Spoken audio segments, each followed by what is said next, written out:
And welcome. So it's the end of April. Well, it's the beginning of May.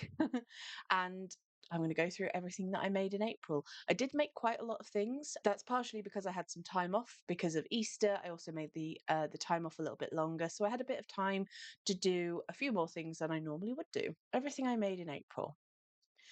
So this started out as it was going to be a knitted poncho for myself, but I got a little bit bored of it because it was a little bit tricky and a little bit awkward. So I decided I would basically just turn it into a jumper. And if anyone wants it, then it's still available. No one has come forward and said that they would like it. I think it will probably fit a child. um, if you have a look on my Instagram where I posted about it, I think the measurements are in there. So if you would like it, just give me a shout and you can have it. So this is a pair of trousers that I sewed. So I did this in pretty much the same way that I made the trousers that I made in March. Um, it's a really simple way of doing them, but the first one I did, I got a little bit wrong because I didn't do enough depth from here underneath and up the back, as it were. So there wasn't enough real estate for my caboose. Um, so I wanted to make another pair of trousers for myself that would fit a bit better. And I saw this really nice material. It's like a vintage cotton throw that never really got used for anything. So I decided to turn it into a pair of trousers. I'm really happy with how they turned out. I probably won't make any more trousers for the time being, just because I now have enough of these. I don't need loads because I don't wear trousers all that often. It's usually only when I'm in the house. These are kind of like house slobbing around trousers, and I also have enough pairs of those in general. So I'm not going to make too many of them.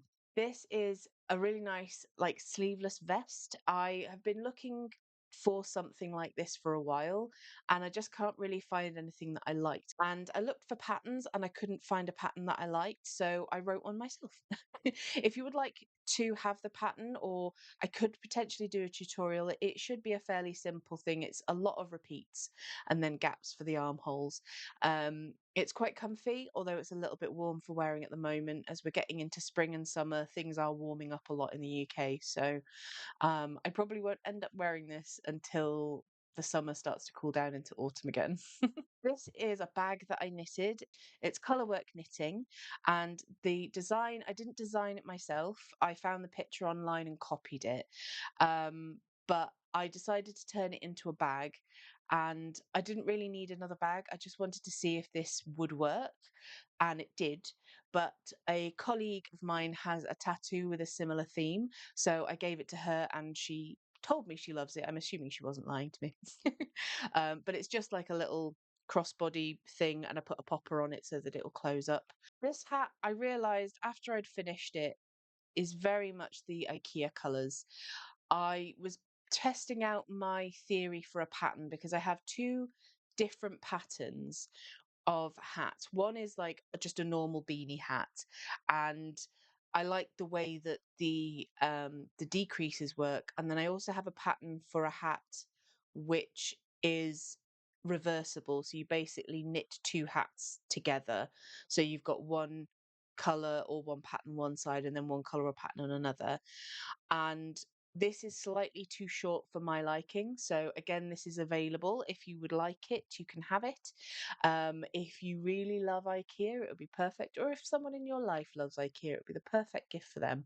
I do want to try this again, but with um, basically, I need to make this bit longer to make it how I want it to be. But I've made notes, so if I do want to make it, I know what I need to do differently next time. And the colours weren't chosen for any particular reason. I just had a lot of both of these yarns in my yarn stash, so that's why I chose them. This hat I crocheted for one of my fellow creators in the We Create Together collective. He does YouTube videos and likes to wear different outfits or clothing to suit the theme. And he asked for this hat. Well, he sent me a picture of the pattern writer wearing this hat, and I knew exactly which creator it was. So I went and found the pattern. If you want to buy it, the link is on the screen there, and I will try and remember to put it in the doobly doo below as well. I really like the yarn that I used for this. It lends itself well, the color variations there. Now, the next few of these will all be fidget toys. If you haven't seen it already, but you would like to make these, I have done a YouTube tutorial. I had a load of little glass beads that I wanted to use up that I'd had from something else that I hadn't used. And I wanted to make like a fidget toy type thing. And I figured just like a little hacky sack ball type situation would work well. So I made a couple of these and then I made a few more and then a few more and some more. And I think I've made some more as well later on, um, because I bought some more glass beads so I could make more.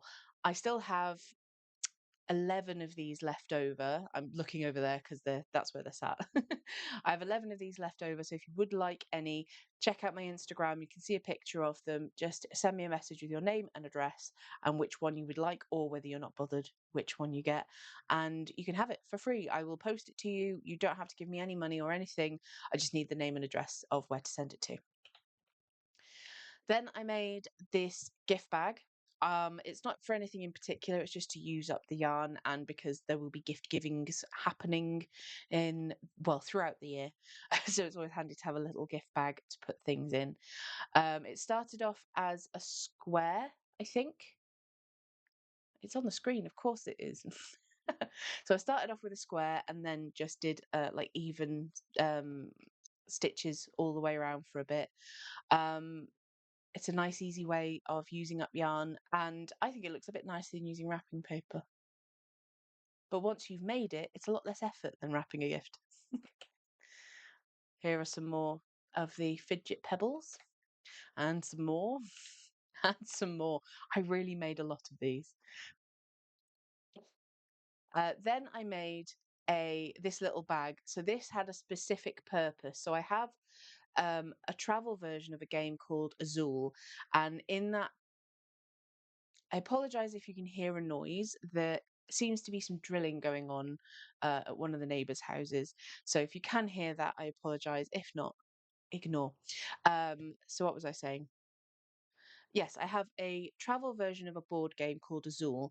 And in this game, there are a lot of little tiles. They're sorted by colour in their own Ziploc bag per colour.